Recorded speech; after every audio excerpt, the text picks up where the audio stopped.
All right, everybody, welcome to episode 1 of the small screen couch commentary for Avatar, The Last Airbender.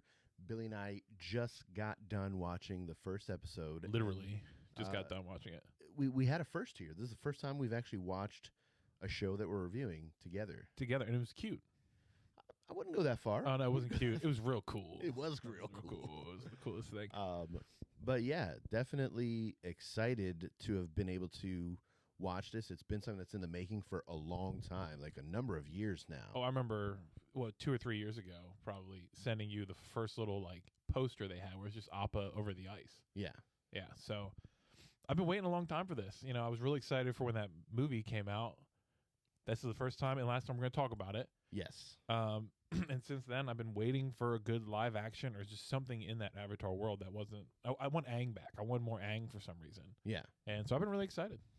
Yeah, I've been excited too. I mean, I was a big fan. We talked about it during the trailer discussion. I was a big fan of the original animated series. I never got around to finishing Legend of Korra. I am going to do it. I'll make it. But this show has been something that I think a lot of Avatar fans have been waiting for, that redemption from the thing that we're not going to talk about. And just in general, Voldemort.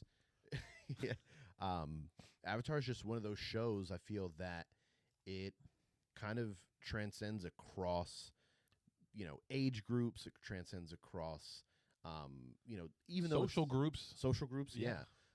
There's that one TikTok. This girl made a few different TikToks where it's like, oh, if you're looking for a show that has this, Avatar: The Last Airbender. If you're looking for a show that has this, Avatar: The Last Airbender. She's talking about different things, different little kind of themes in shows. Yeah, you want redemption arcs, and I want a good love story. I want a good, this, and it's always Avatar: The Last Airbender. Yeah, and it literally does have all those things. It's not in every single episode, but throughout the entire series of the original animated show, it touches on a lot of different stuff, and in a very skillful way. It's not like it's just kind of thrown together. They really put some thought into it. So I'm really hoping that this live action show kind of lives up to that. I don't necessarily mind if it's not exactly the same, right? But I do want them to, still honor, kind of the memory of the first one. Yeah, some of the main themes need to be there. Spirit. Oh, good point. Spirit world. Yeah, or realm, whichever one it is. Spirit realm. But yeah, no, I think I'm with you. I don't mind change in these live action remakes or whatever.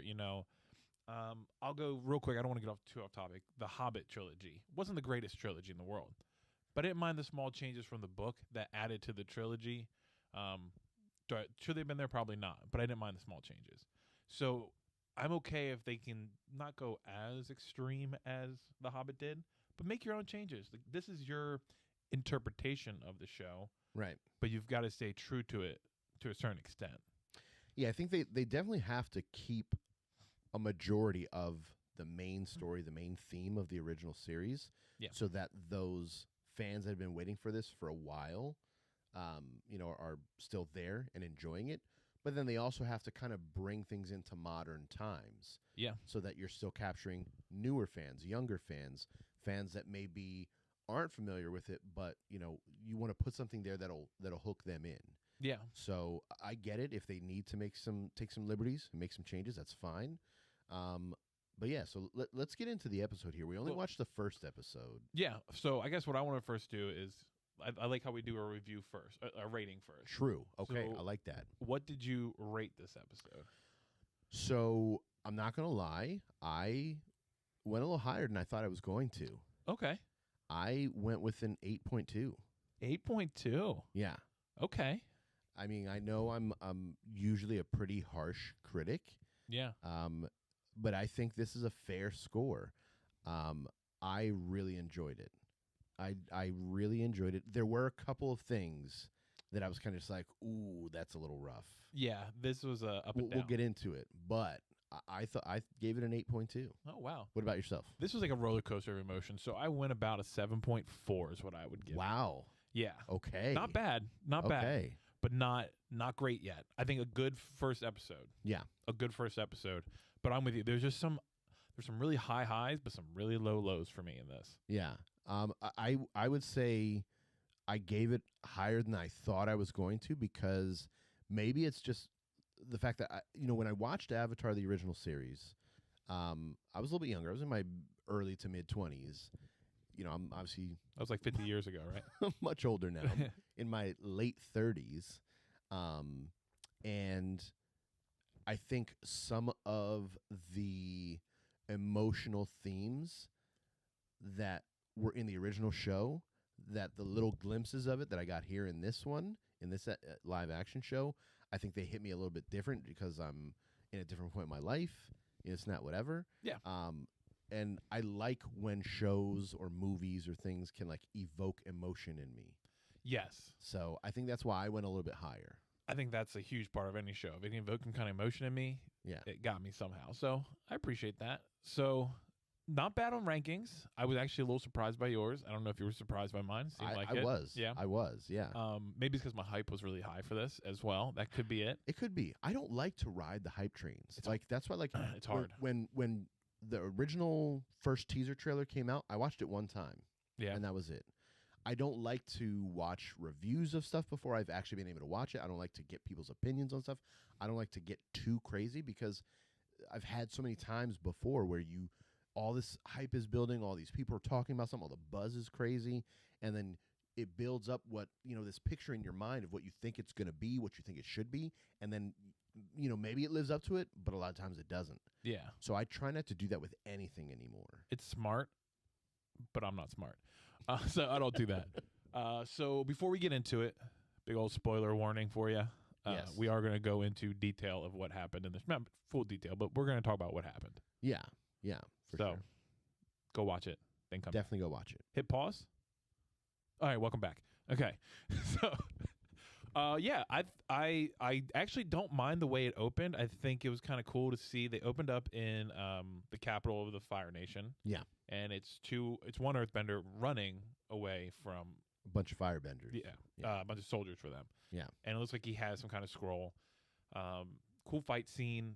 He's trying to get the scroll to a partner, and I guess they're trying to escape. But I was already impressed with the bending. Dude, so the bending of the Earthbender, like the Firebenders, you saw that first because the dude's just running the whole time. Yeah. And they're like trying to throw some fireballs and whatever. But even the Firebenders, I was like, oh, damn, that's crazy. But when the Earthbender started bending, yeah, that's when I was like, oh, shit.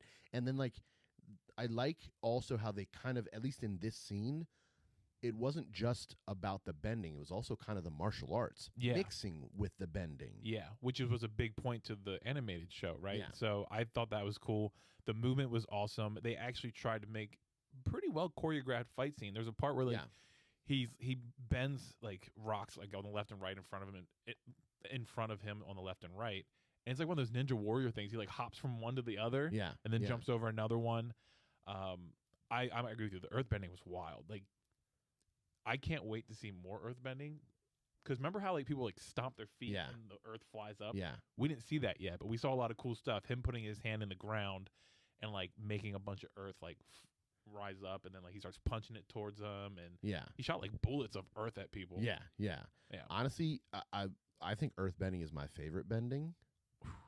You know what? Give me some time to think about that one. If I'm going off of just the original show, earthbending is my favorite for sure. Yeah? Yeah, for sure. I would like to I don't know. You know what? I'm going to is it because of metal bending? Hell yeah. Yeah, dude, that's pretty dope. Toph one of the best characters. I'm a little sad because I don't think we're getting Toph this first season. No, of course not.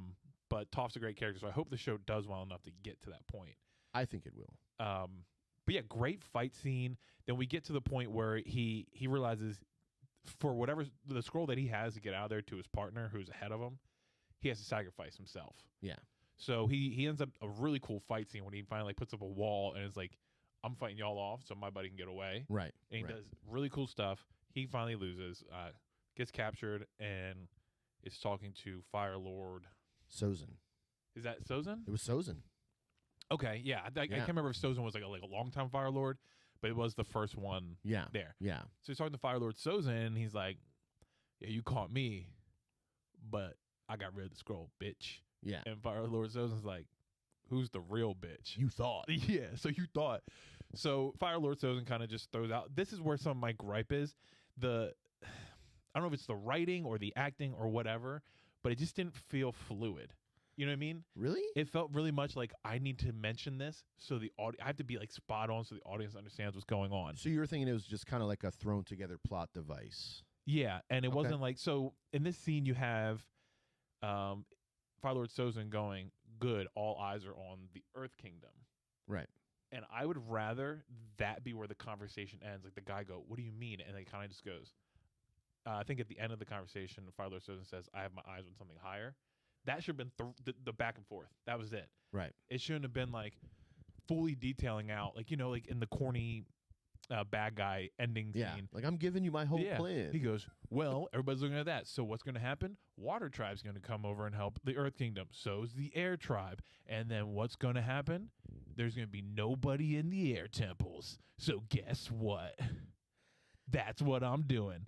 I just didn't like you. It was too obvious. And then, this is a very small gripe, but the guy, after he kills the poor Earthbender, like roast him, like, and it was done. I'm not gonna lie, when that happened, I was like, oh, this is not like a PG-13 type thing. No, this was brutal. Like, because it wasn't like they just like typically you'll see something in a PG-13 type film or TV show where, let's say it was somebody else that was going to be on fire, like they would be on fire, but they would cut away right before they actually light on fire, and you would just see like the flickering of the flame and somebody like looking at him. Like they showed homeboy getting roasted. Yeah, this was brutal. So this is, I think we talked about a little bit in our trailer reaction, is they're going to be a little darker here and a little more mature. I think they are, which I'm okay with.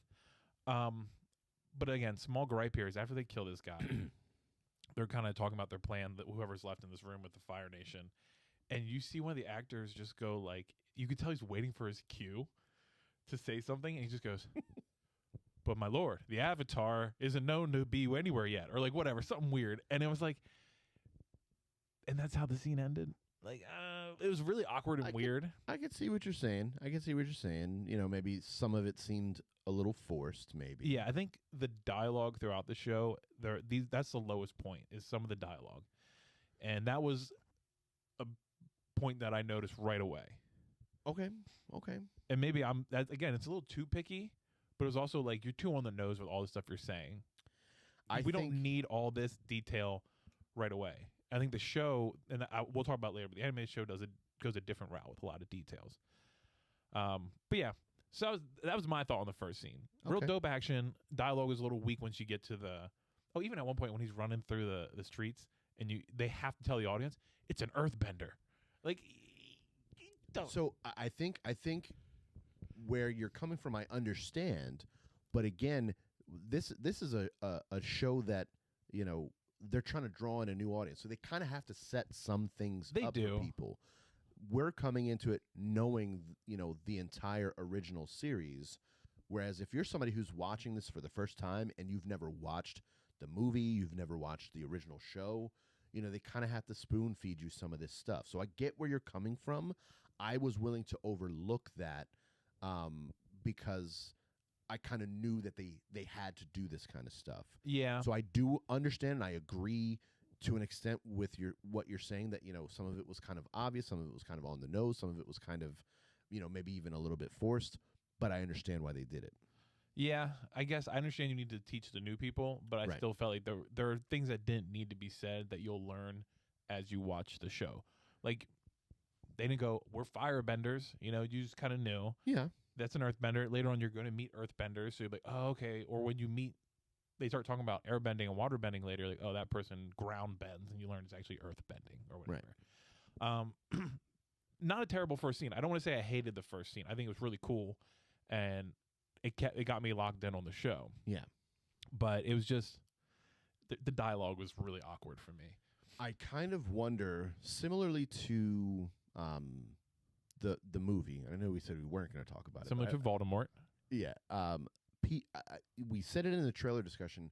People who watched the movie, who never watched the show, tended to like a little bit more, or at least hate it a little bit less. I wonder if it's going to be the same with this. If people who never watched the original show, if they'll like this and be less, I don't know, I guess critical. I think you're right. Of some of those things. I think you're 100% spot on. If you didn't watch the show growing up, I think this show is going to be better for you than it is for me, and even probably for you. Yeah. And I'm not a person who really critiques like, oh, that wasn't in the original content, but there are some things I need from the original content. So I'll probably mention that later. But I agree. I think this will, the first episode probably going to be rated higher for you if you never watch the end of the show. Probably. But yeah, I think the next scene, we actually get to the Southern Air Temple. Yes. Aang's just chilling. And just being Aang. Yeah, and I like Aang. So I'm not hating on Aang at all in this episode. I think the actor did good. I think they're so far portraying him pretty well. And then what's his master's name? Gyatso. I think. Yeah. Or something like that. Is calling him down to come down from this like temple. And Aang does his Aang thing. He flies down like I would assume Aang would, probably showing off, having a little bit of fun, doing all that stuff. Right. They have a small conversation, pretty much mentioning there's a comet in the sky. We're gonna have a little celebration with all the other airbenders from across the world. And I thought it was pretty dope because he's like, well, how many are coming? And then you just see all the air bison floating in. Oh man, that was dope. That was cool, and it was done. CGI in this show so far, I think it's pretty solid. Not perfect, most of it. Yeah, there was one part where I was like, "Ooh, I can't wait to hear what part it is." Yeah, but most of it is pretty good. I wouldn't say it's perfect or spot on, but you see the air bison flying in, and Gyatso's like all of them. Yeah, which kind of sets you up. Like, okay, I know. I think this is setting up for what's going to happen later. Sure, absolutely, yeah. But again, not too on the nose. Like, this was good.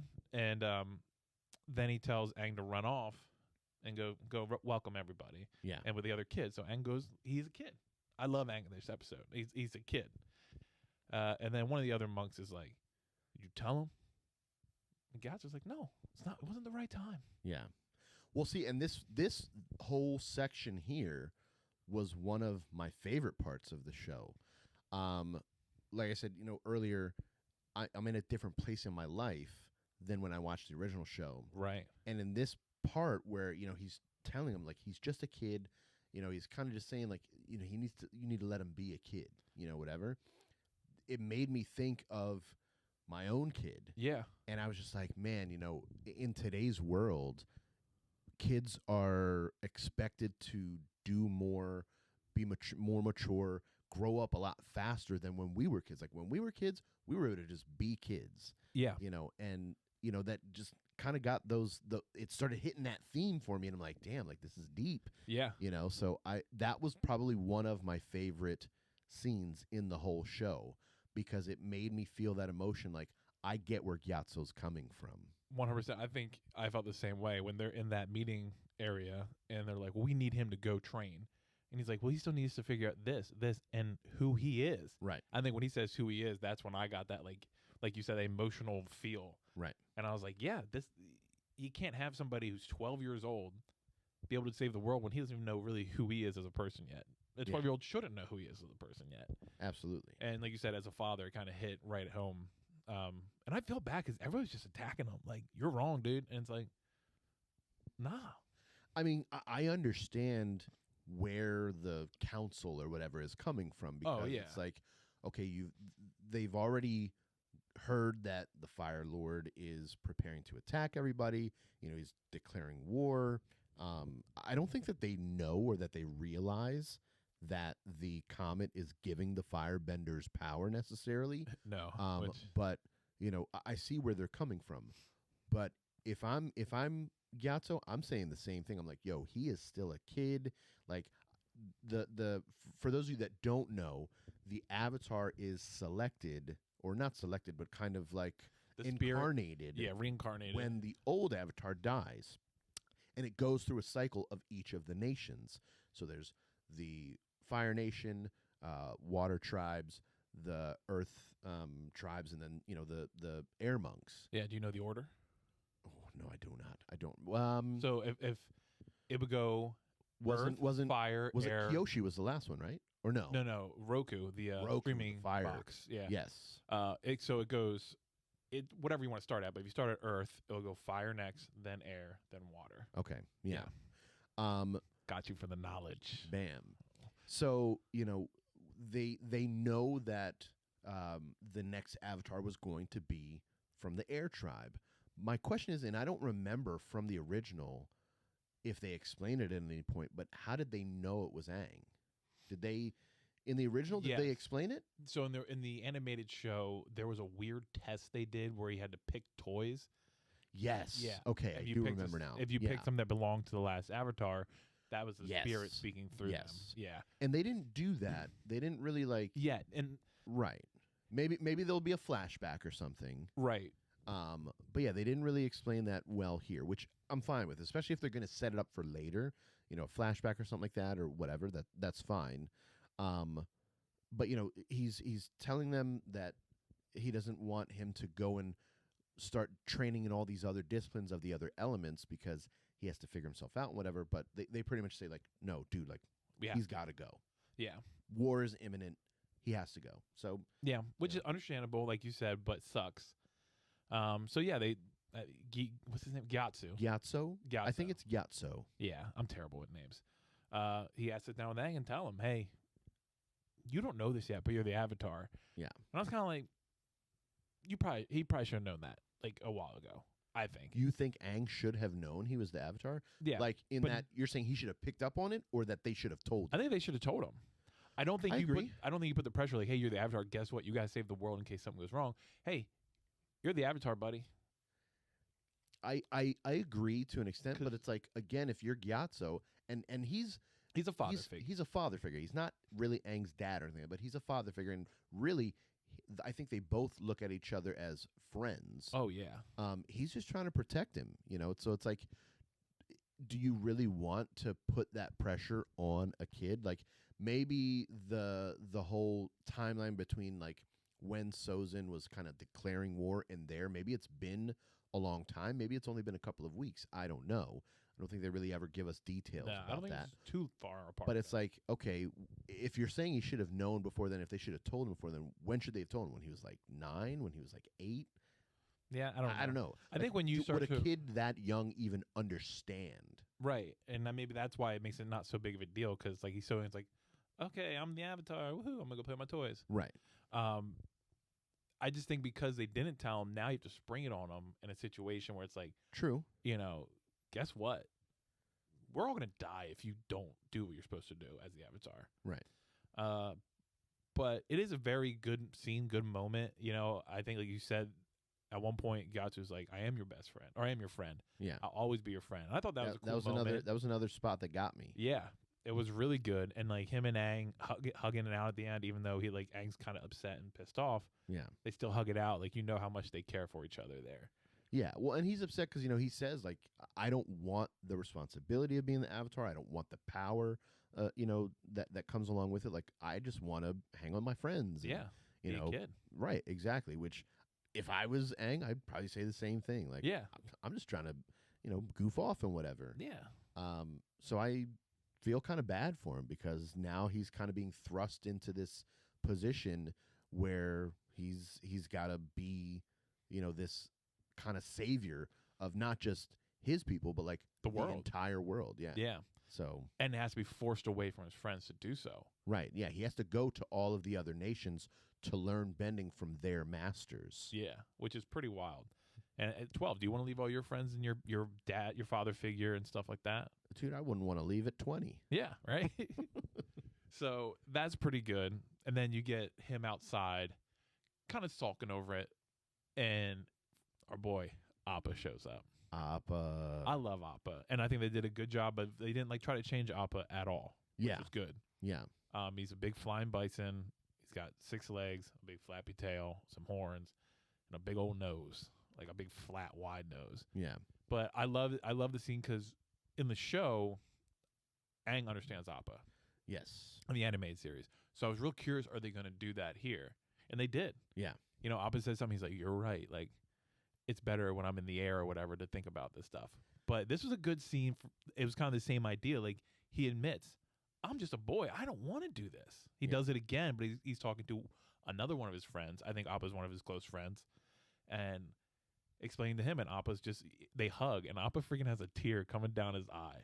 And I was like, man, that's what makes me sad. Little big old Appa crying over here. Yeah. Yeah. So we got really emotional in the beginning with Aang and like his group. Right. His core like friends. Yeah. So Aang flies off to go do some thinking with Appa and just kind of relax and take a breather in the air. And the camera pans down this huge mountain, and you got the Fire Nation soldiers down there like, remember, nobody comes out alive.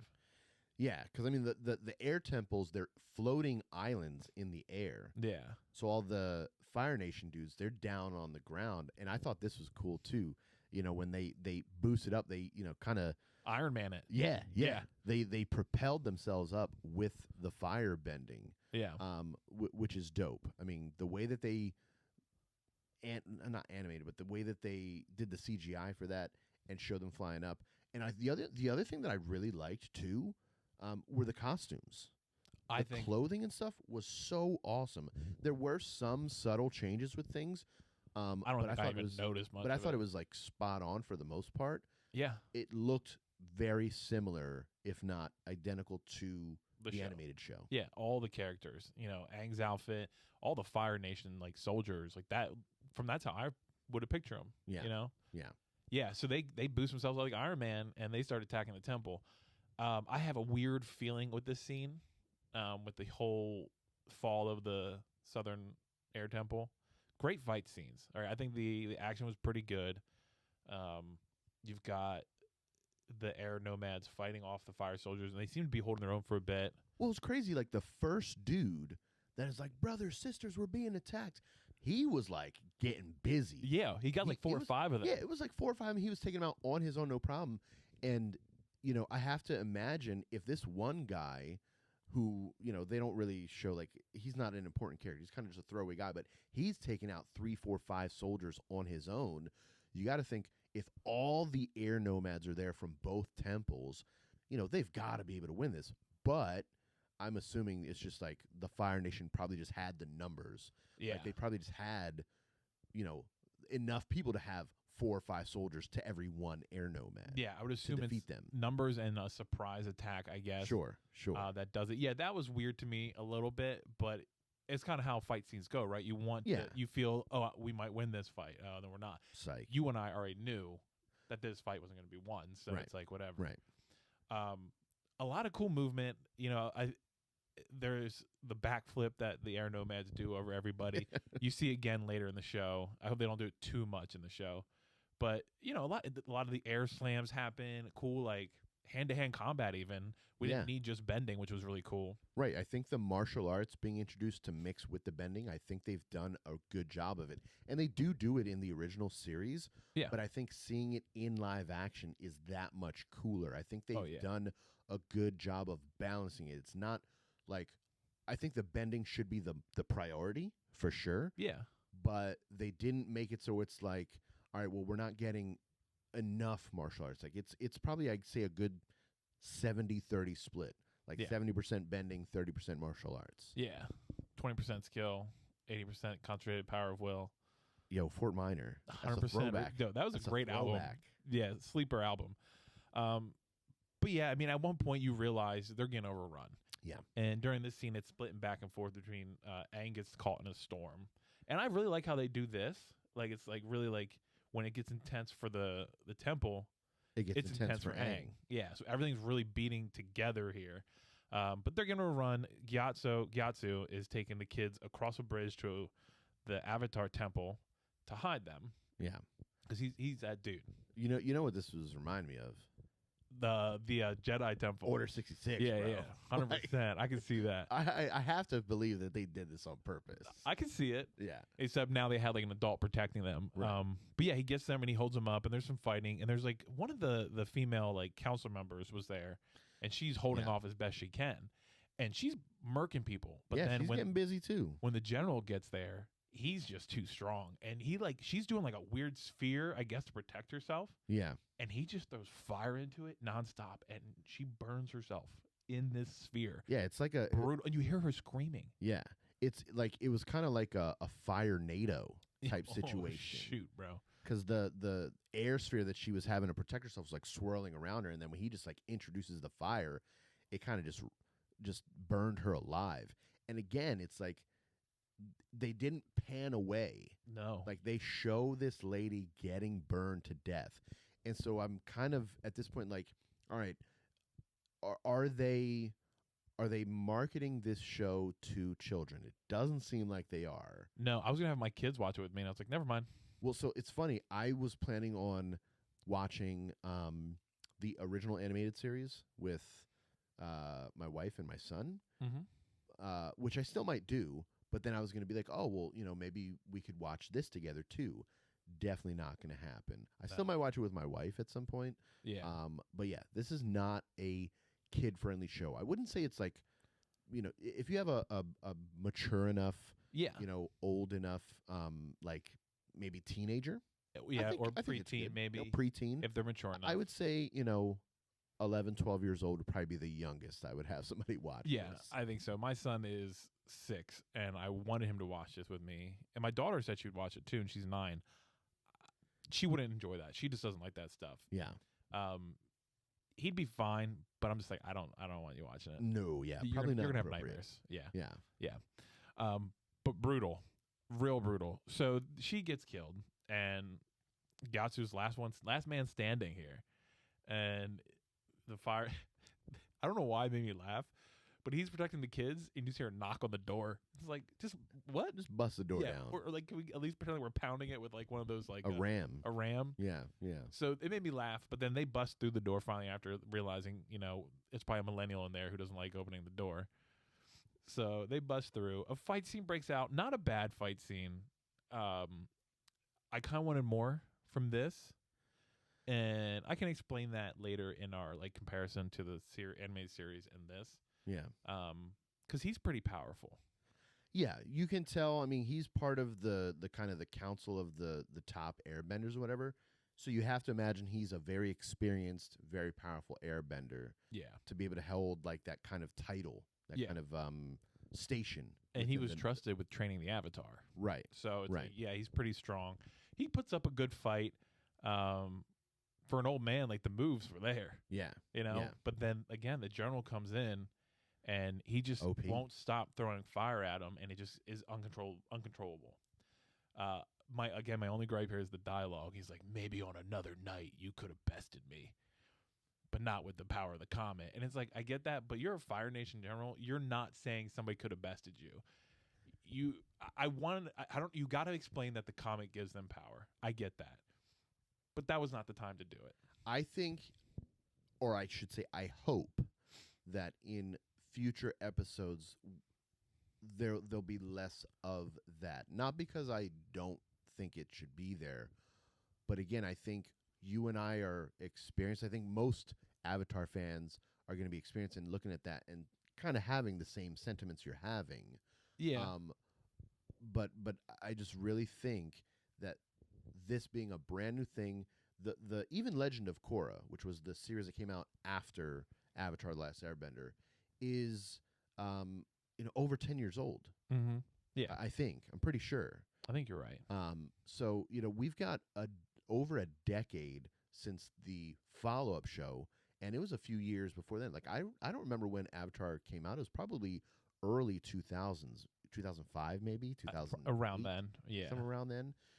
So I think having that long of a gap, even for some of the fans that did watch the original series, if you weren't like hardcore into it, where you've watched it multiple times or you're a big fan of it, you might forget some of this stuff if you've only watched it once. Or maybe if you're somebody who, like, when I watched it, I was in my mid-20s. I think you said you were in your maybe teens. I was like late teens, early 20s. Yeah. Maybe you're somebody who, when you watched it, you were only, a child. Yeah, 9, and you'll 10 definitely years old. forget stuff. So, I hear what you're saying, and I agree with you, but I think they have to do this, and I'm hoping that moving forward, there'll be less of that because people will kind of know more of what's going on. Yeah, and I think you need to, like I said, this is something that people need to know. Like, the comet's very important to the show. Very important.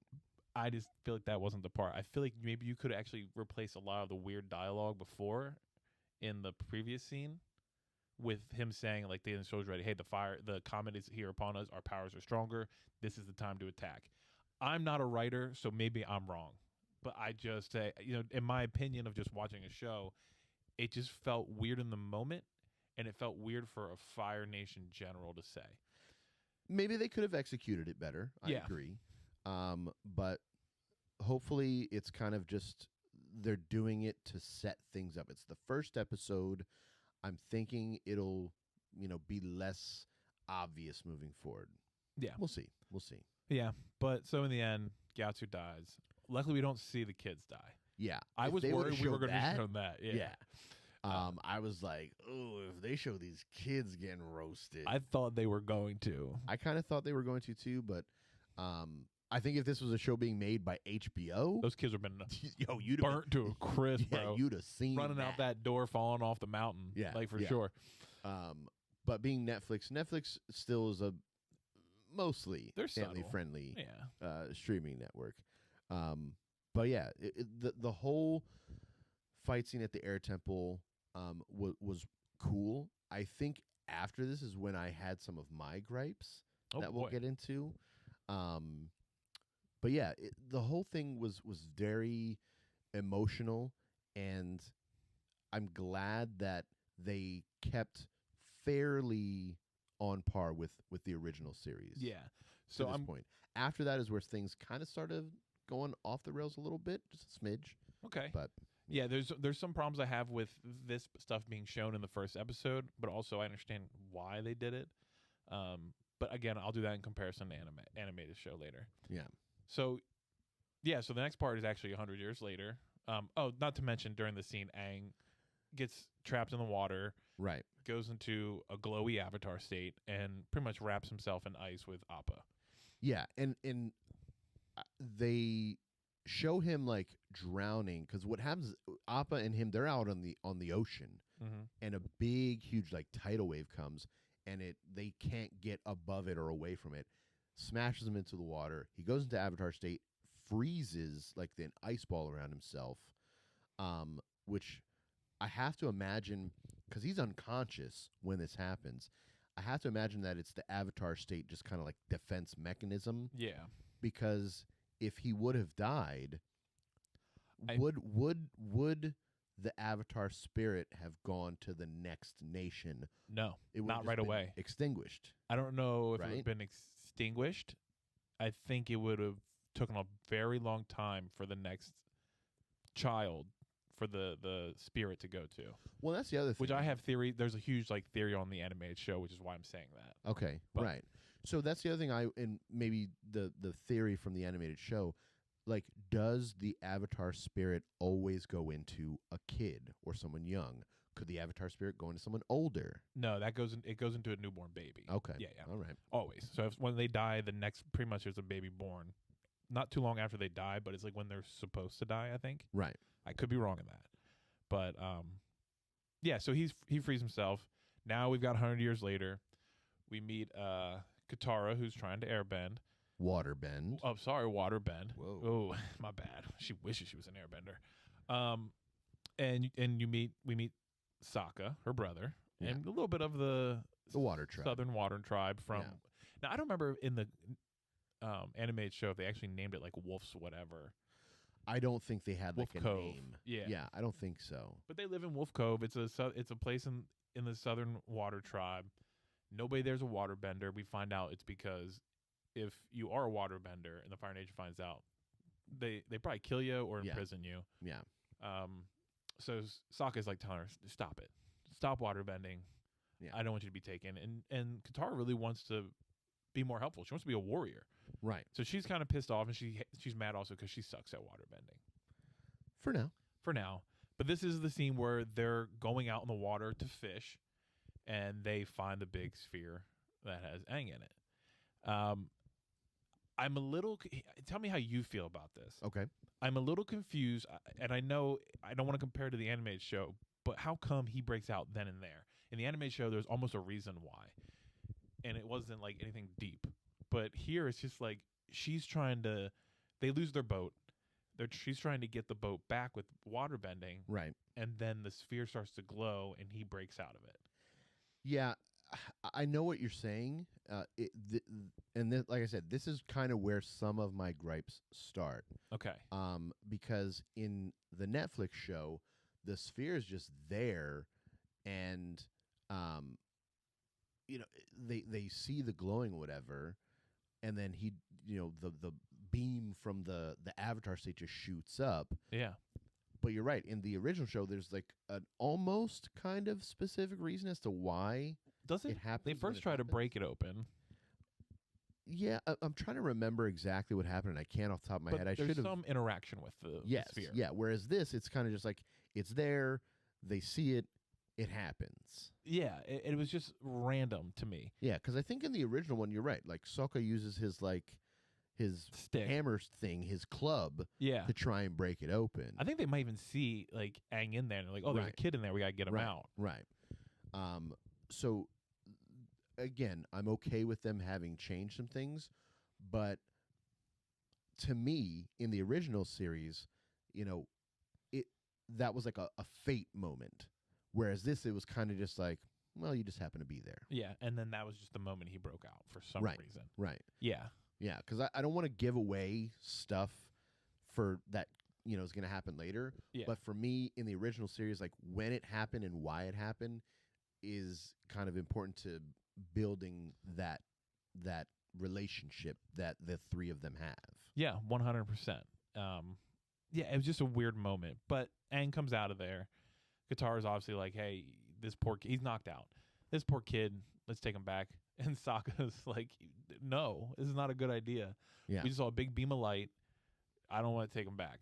Yeah, he very much is like, we do not need to draw attention to ourselves. Right, which a big beam of light already has. So, yeah. Mentioning that, we do get to meet Zuko for the first time. Yes. And I've got to say, so Zuko sees the light. Well, he's in his room just doing his research about the Avatar. He has some special knickknacks in there that glow, so he goes outside and he sees the beam of light. Yeah. Because go ahead. Well, I want to say, for those of you that don't know, Zuko is the Fire Lord's son. Yeah. And he has kind of been banished. They do get into it later, or I'm assuming they do. I would assume, yeah. They don't go in much detail this episode. Yeah. But he's been banished from the Fire Nation, and so he's on a ship with other Fire Nation soldiers and his uncle Iroh. And when he sees this beam of light, he's thinking, okay, well, this is it. He's been out for 3 years, he says. He's been looking for the Avatar specifically. For 3 years. So he finally gets to this moment. And, well, I don't think he looks like Zuko from the show. I mean, it's not the hard use, you have the scar. But I really like this guy, the guy who's playing Zuko. Yeah, I like the casting. The emotion is there. Definitely. The spirit of Zuko from the animated shows definitely comes through. Like, you could tell this kid obviously watched it, studied it, and even some of the way that it's written obviously helps him really fill out that role. As far as how he looks, I don't think he looks that far off from the original Zuko. And honestly, it's difficult to try and find people who look exactly like randomly as a cartoon does, and then also as an actor. Right, right. But either way, I agree. I like him a lot. I think Zuko might have been my favorite person from this first episode. I think so too. Yeah. He just, like I said, you said, the spirit's there. Every time, we'll get into it later, but something happens and you see like an emotion in his face that's like so realistic. That's like that's how you would feel after 3 years of looking for the Avatar, and then this thing happens. So he sees beam of light. He's ready to go. I don't really need to go in order of what happens, but his Uncle Iroh, he's telling his Uncle Iroh about it, who I also enjoyed this episode. I think so far so good. Uncle Iroh is one of our favorite characters for sure. Is a very zen guy.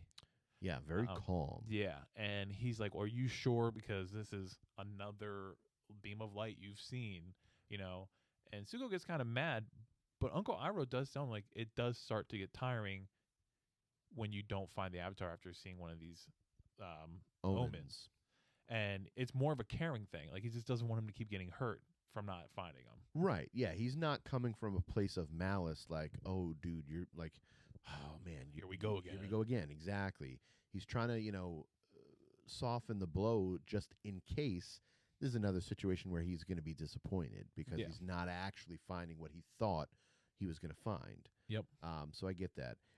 I agree. Uncle Iroh, definitely one of, if not my favorite character from the original series.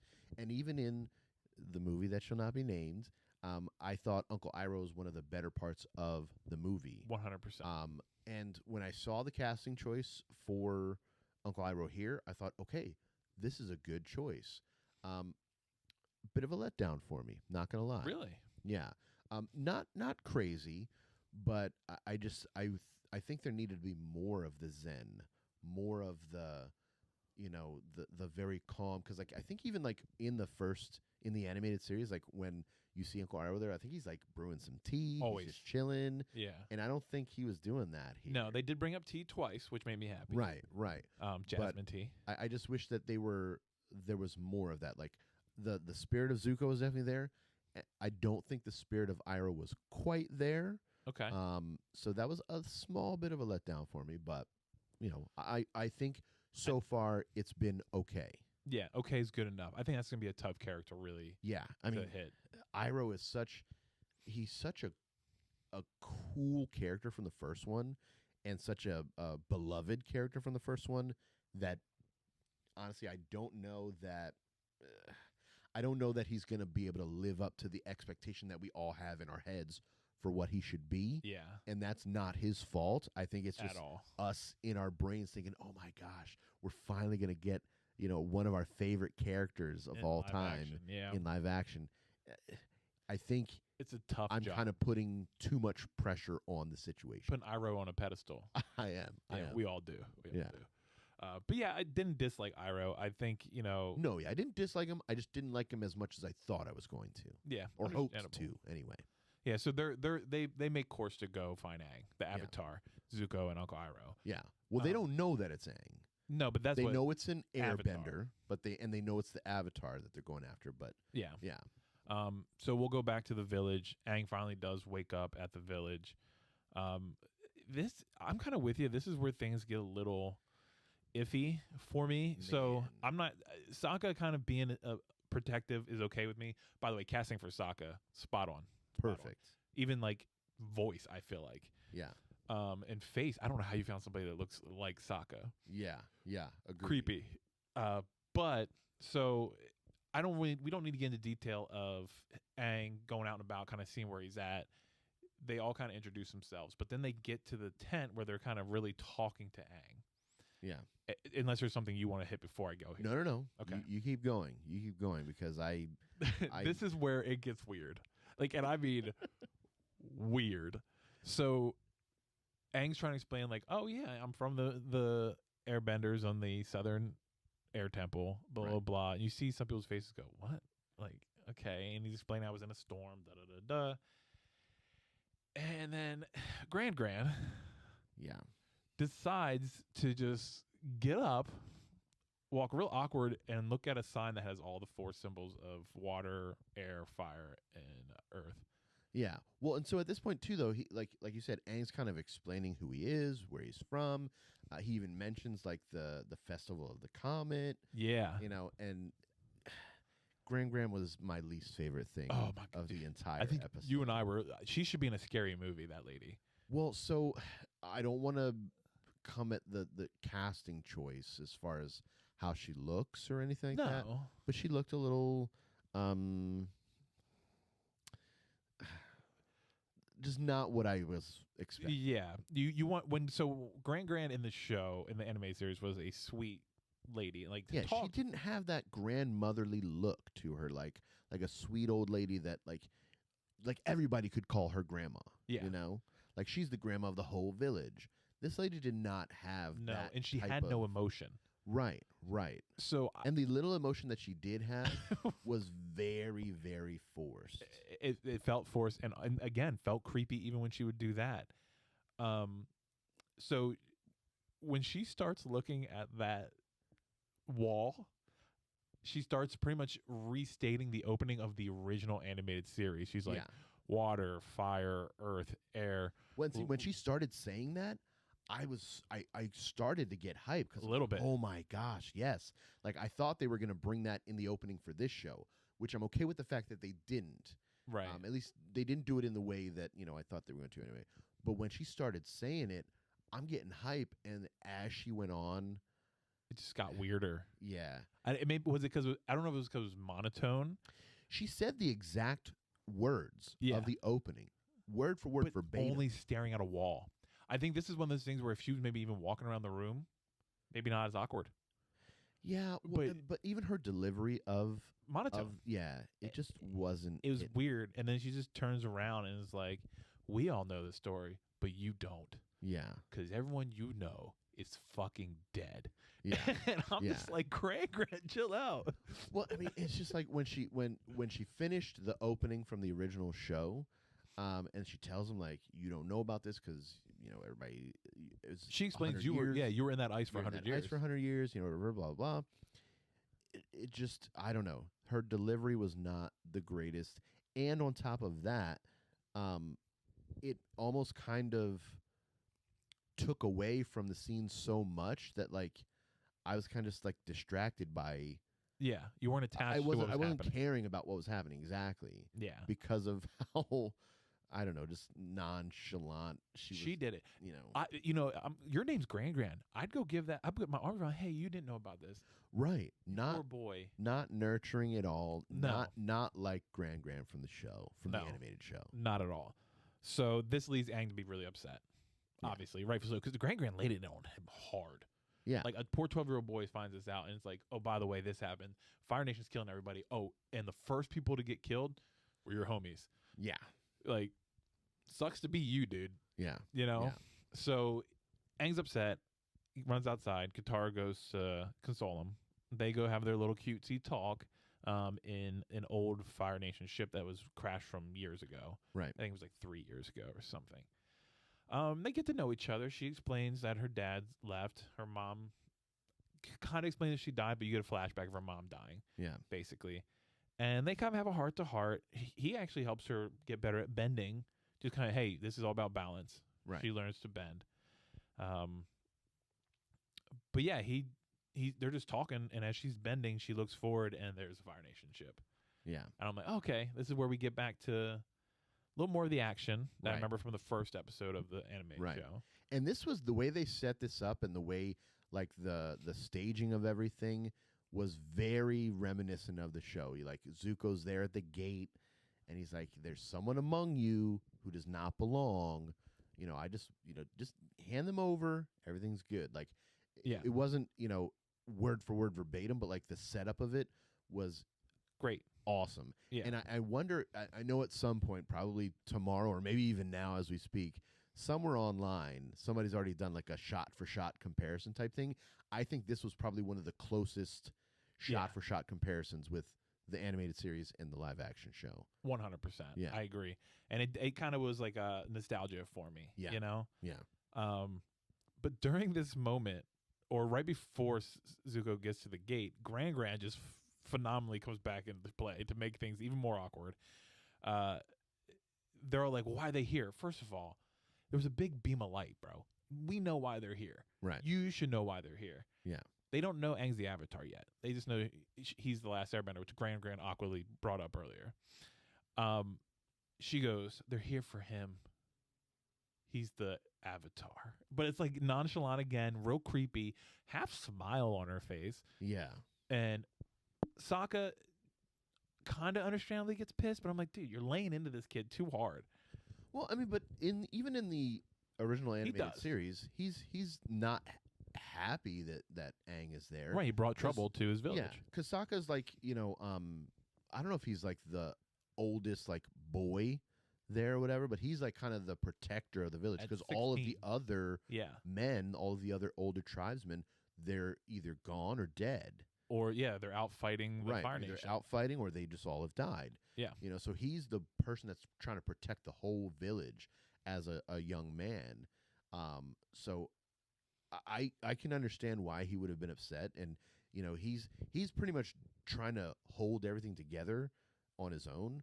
And now these Fire Nation dudes are here. He's like, well, I don't stand a chance. So yeah, so he's just trying to figure out, and he's like, we'll hand him the F over. Right. Screw it. And then Katara has a nice little speech like, we need hope, and that's what Aang is. He's hope. We haven't had hope in a long time. Right.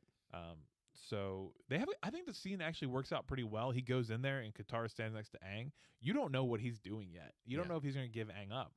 And he walks past Aang. He goes grab his little club, which was a cool shot because like that's how you know what he fights with a club and a boomerang. Yep. In the anime show. So I was like kind of hyped when I saw him pick up the club, and he goes out and give him credit, man. He goes out and he's like, "You're leaving." Yeah. And Zuko's like, "Fuck out of here, bro." And they're getting ready to go attack as an army, and Sokka's like, 1-on-1, bro. 1v1 me, bro. 1v1 me. 1v1 me, bro. On the Iceland. So yeah, they have a 1v1 fight because Zuko, that's his thing. You know, he's like, yeah, he wants the 1v1. Yeah, one, he knows he can whoop probably anybody's ass for the most part. Yeah. And the army, one of his soldiers is like, don't listen to him. Let's just attack. We'll overpower him. And he's like, but where's the glory in that? And I was like, kind of badass. Yeah, for sure. So, I mean, he kicks Sokka's butt. Sokka puts up a fight, but he knocks Sokka back into the village, and he's getting ready to mess him up and finish him off. And then Aang attacks and saves the day. So, Aang, a good fight with Aang, but again, they do that backflip thing. Yeah, yeah. Which I've seen in the trailer in a different scene. So they're going to do it again. They're going to do it again, yeah, exactly. So, a little weird. Not a bad fight scene. No, yeah. I mean, and it's, I think if anything, you know, the after the fight scene is over and they realize they've got to go.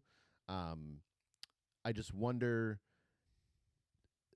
is Aang kind of now realizing, is this the moment where he's realizing, okay, I have to take responsibility of being the Avatar. Yeah, I think definitely. And he even said nobody's ever fought for me before, which no shit, dude. Like, but I get what he's trying to make, the point he's making.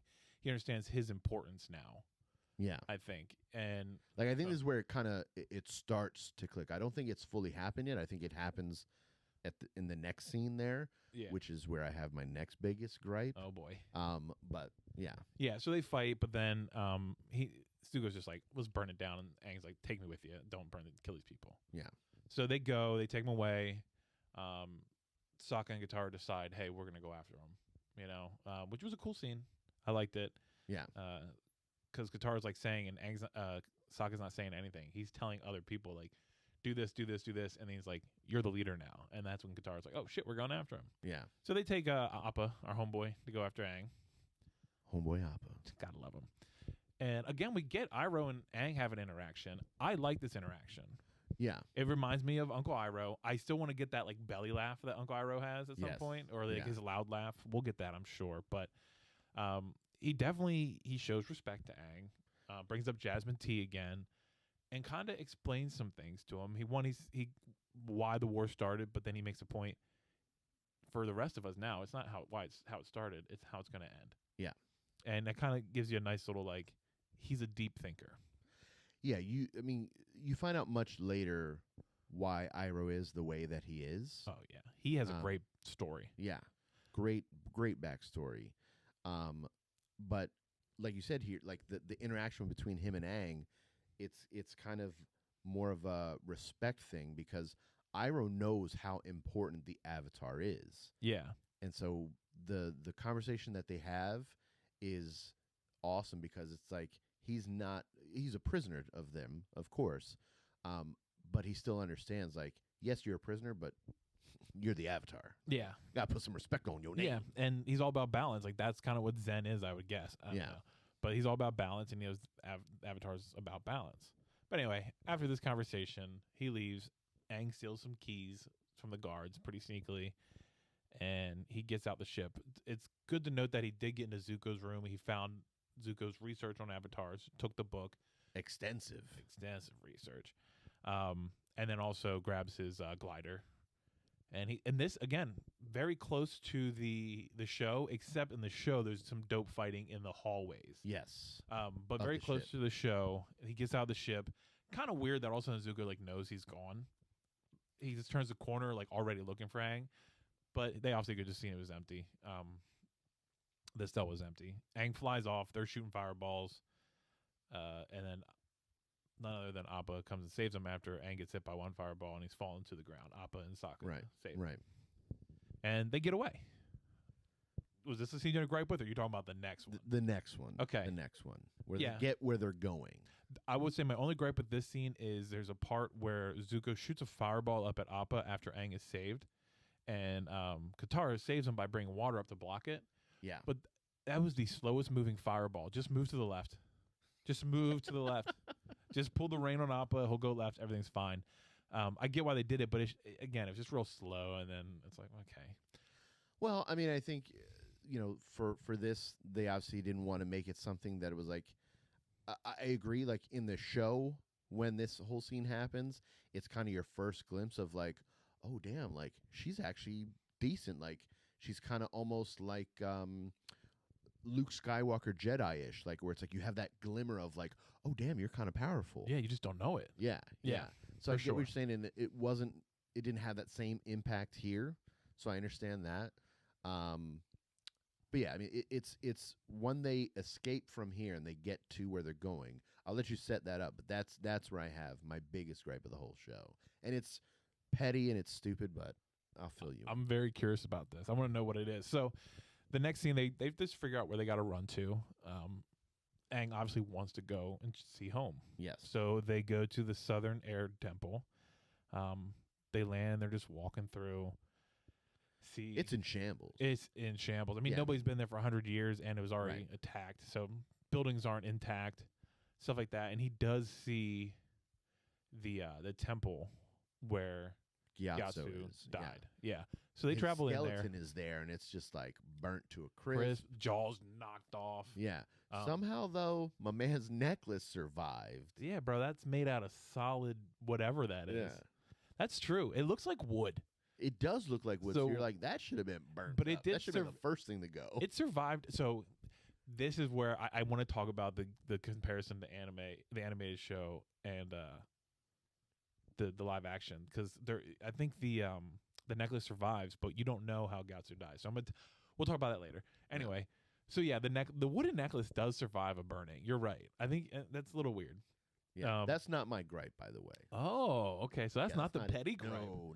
That's just a petty weirdness. Yeah. Okay, so we'll just keep on going. They're just pretty much there. Oh, okay.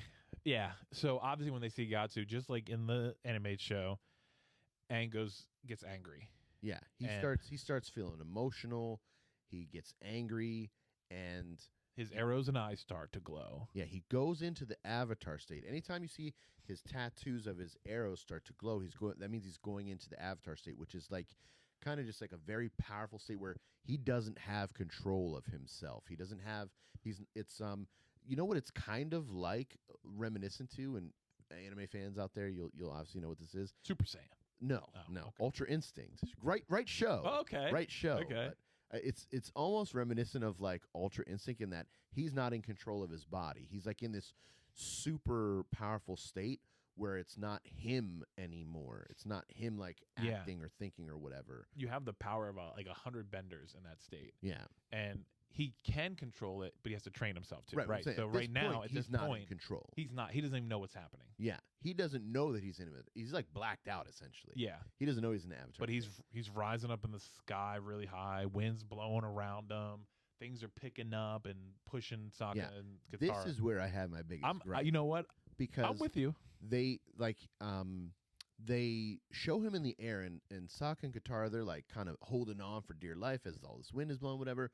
But then they have several shots where they zoom in on Aang. Terrible CGI. And it looks so bad. Terrible CGI. It honestly almost looks like a PlayStation 3 era type game. Yeah. I don't know if it's the anti-aliasing or what, but like some of it's at some points it looks like an AI kind of smoothed over things too much, and then at other points it looks like almost jaggedy. Yeah. And then the eyes and his mouth and everything, or his tattoos and all that, like it just looks really really bad, like very poorly done. I agree with you. And I don't know if it's because they were going for more of like an animated type look, maybe that just didn't pull off, but whatever they did, I did not like it. No, I 100% agree with you. I did not like the CGI there.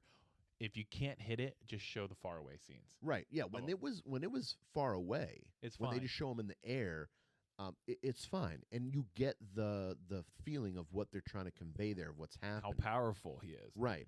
So, but yeah, that was my least favorite part in the entire episode. let me ask you if maybe I'm being too petty, okay? Because I have watched the show. If I remember correctly, in the animated show, Katara actually pulls him down. Yes.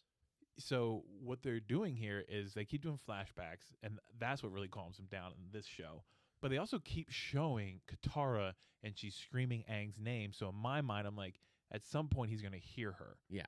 And there's a real awkward moment where she yells Aang against the wind, and it's just uncomfortably weird for me. I don't know why. And there's all this wind blowing, and she has hair right here that's just not moving. It's just sitting there. And the yell is really weird too. I didn't like it. I just didn't like this part. I think I was probably too wrapped up in how terrible the CGI was to pick up on that. I didn't like the way she was yelling, and then it's like you gave me the feeling, oh, she's the one who's going to calm him down, but that's not what happens. Right. Yeah. So maybe they're throwing me off on purpose, but I didn't like it. Maybe. But yeah, so he finally does start to calm down then.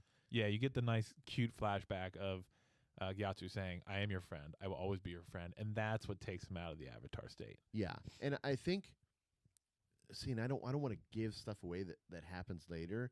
I think they did it this way because they want to build that other thing of what happened in the original show. They want to build that a little bit later. I can see that. Yeah, because they're not even showing that at all. Yeah, that whole situation is important. I have a very weird spoiler theory. No, you'll have to tell me some other time. I don't want to discuss it right now. Maybe in between episodes. Yeah, we'll discuss it off podcast. But if it ever happens, you have to agree that I did call it. Okay. So yeah, he calms down and he starts talking then with Sokka and Katara, and he's basically saying, okay, like, I get it now. I am the Avatar. I have to go and complete what my, air nomad brothers and sisters intended for me to do. Which was learn all the elements. Right. And he has to save the world.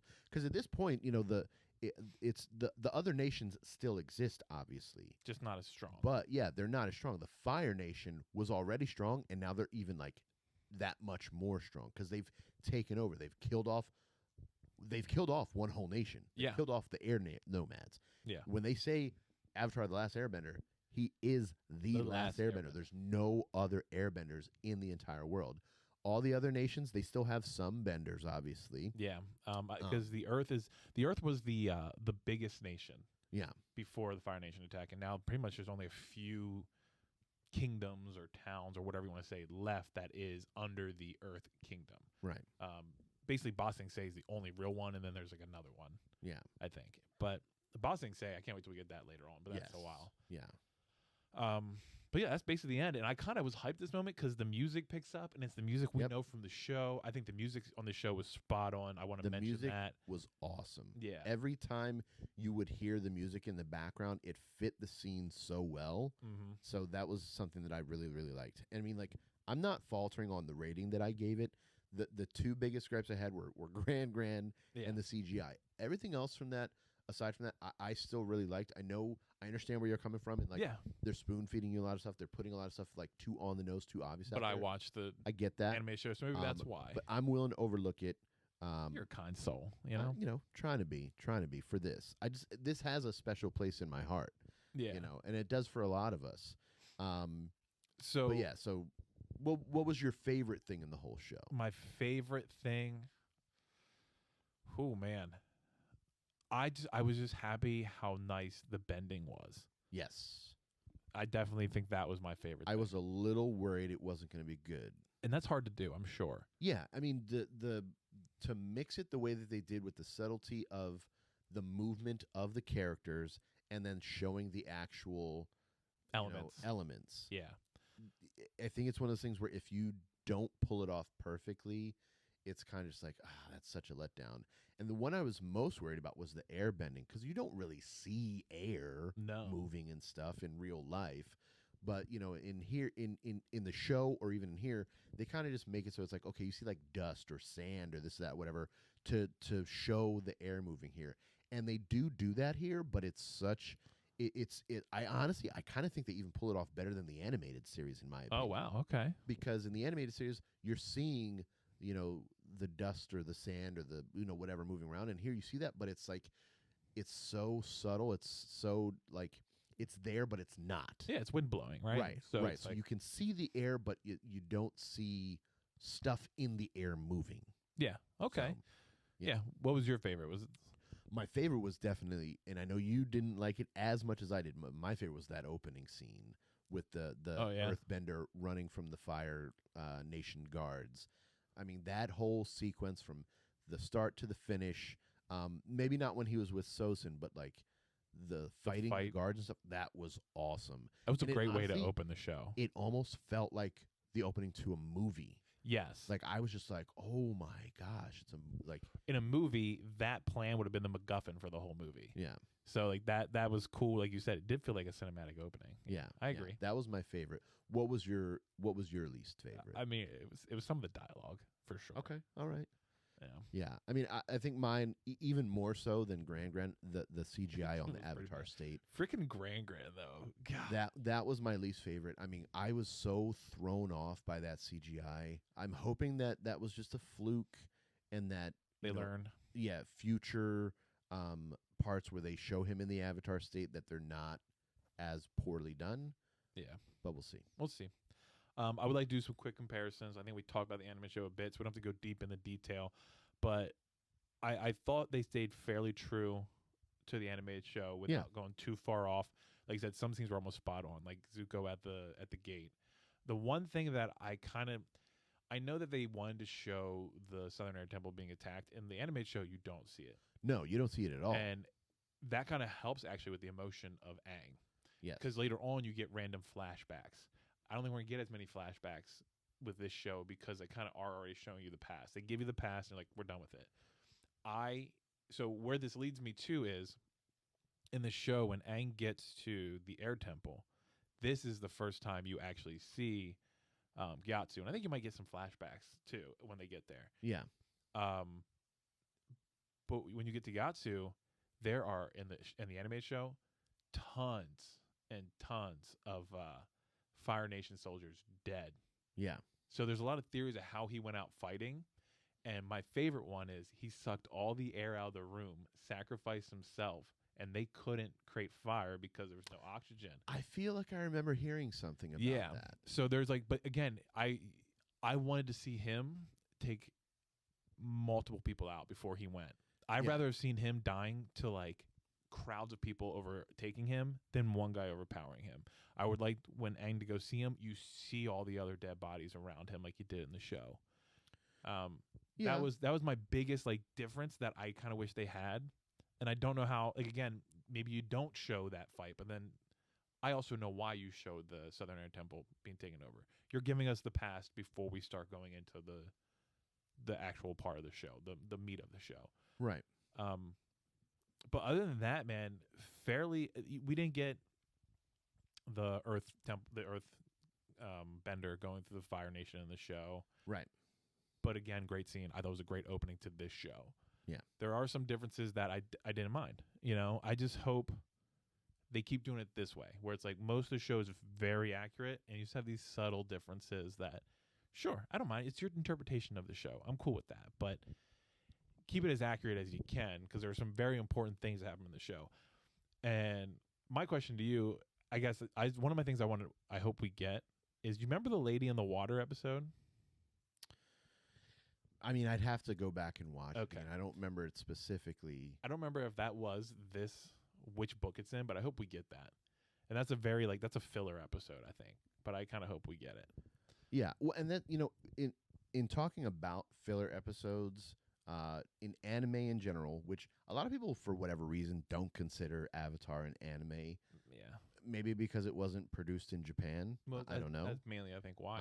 But it pretty much, in my book, is an anime. It follows very much a lot of the same themes, even some of the animation and stuff, very anime. Yeah. But I think a lot of times when people think about filler episodes in an anime, they're kind of just episodes that are there. They're not really that important, whatever. I think even the filler episodes in Avatar: The Last Airbender they are connect phenomenal. to the story too. Yeah, in some way. they're just good. Like, Yeah. yes, you could take them out and still get the gist of what's happening, but there's, and we've had this conversation before. If you look at the entirety of Avatar: The Last Airbender, the animated show, I like every single episode except the second to last episode. That's a lot of people's one of their favorite episodes. Yeah, I don't mind it. Yeah, but it's my least favorite. Really? That one I could take out and be like, okay, I could never watch this again and be fine. And that final episode, my gosh. But yeah. that's way down the road, my friend. Way down. Well, so here's the other thing I want to touch on quick, because me. we didn't watch past the first episode. The whole 8 episodes is available to binge right now. Yeah. One, are you gonna go and binge the whole thing? I think I am. Yeah, it's hard for me not to binge something, and like I said, this was a good start. I might not have gave it a crazy rating, but it was a good start to keep me interested in the show. And I love Avatar: Last Airbender.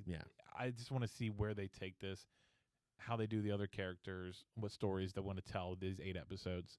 So I'll probably binge it. Yeah, I probably will too. But then also, since you're planning on binging it, I probably will as well. For those of you that are listening along here, we are still going to do 1 episode per week. Yeah. Just to kind of just give some content out there, because maybe there are some people who are going to just watch 1 episode. Maybe you're somebody who has a family, you want to watch it, once every week with your family or this, that, whatever. Yeah. But if we're going to do, just a breakdown of everything, where do we think they're going to end? Is the 8th episode going to end I don't see them getting to the end of book 1. And if they do, I'll be kind of disappointed, because then that means that they've rushed to the end of book 1. I really hope that this kind of ends. I'm hoping it ends when they get to the Earth Kingdom. I don't think it will, just because of some of the stuff we saw in the trailer. Yeah, they wouldn't show I would think they wouldn't show the final episode. But I'm wondering too, maybe if this is going to be like they do with a lot of stuff these days. Is this season 1, part 1? Yeah, I don't think they're getting through all of. So the show was just 3 seasons, book 1, 2, and 3. I don't think they get through book 1. If they do, I will be kind of upset. I think it'll be very rushed. Because it'll be too rushed. There's so many things that I wouldn't say are necessarily integral to the story that happened in book 1, but there's so much in there that you could do that if you leave it out, you'd be doing an injustice to the original content. Yeah. I mean, we saw in the trailer they go to one of the villages where he actually has to talk to a spirit that's attacking the village. We saw that in the trailer. It's not much of a spoiler, but that's something I didn't think we'd get, and I'm really pumped that they're going to put that in there. Yeah. So I hope they do that. They go through these really good episodes and really give us details. Well, I guess we'll find out a little bit more next week when we discuss the next episode. I'd like to try and make sure that even if we go and binge the rest of it, we really got to work hard to not give stuff away for future stuff. Right, and I don't think we will. I think we'll do. We've got self-control. Not really, but we've got it. Yeah, I think I've got more than you do. 100%. Yeah, I'm not even going to fight you on that. There's some things I'd fight you on, but not that. Yeah. But yeah. I was happy. I was happy. I mean, obviously we had a little bit difference in rating. I think you probably thought I was going to go lower on my rating, and I thought you were going to go higher. And that, it's funny how that worked out. Yeah. But we'll see what happens with the next episode. Our episodes of this podcast are going to be dropping on Fridays. So keep an eye out on your podcast distribution networks, whether it's Apple Podcasts, Spotify, whatever the case may be. These episodes will come out on Friday. Just so everyone knows, we are still doing our boys podcast, which, if you didn't know, today the announcement for season 4 and the release date came out. It's going to be June 22nd, June 23rd, something like that. I want to say 22nd sounds right. We'll let you know. It's already posted on our Facebook and our Instagram, so check that out. Those episodes still come out every Sunday. But yeah, I'm hype. I'm ready for the next episode. I kind of want to go watch one right now. Me too. But we got other things to do. Yeah, we got other things to do, and it's kind of late. It's 10:30 p.m. EST right now. Jeez. So what are we doing? We're old. This is not good. We are. But yeah, tune in next week. We'll talk about the next episode. We'll see you. Peace.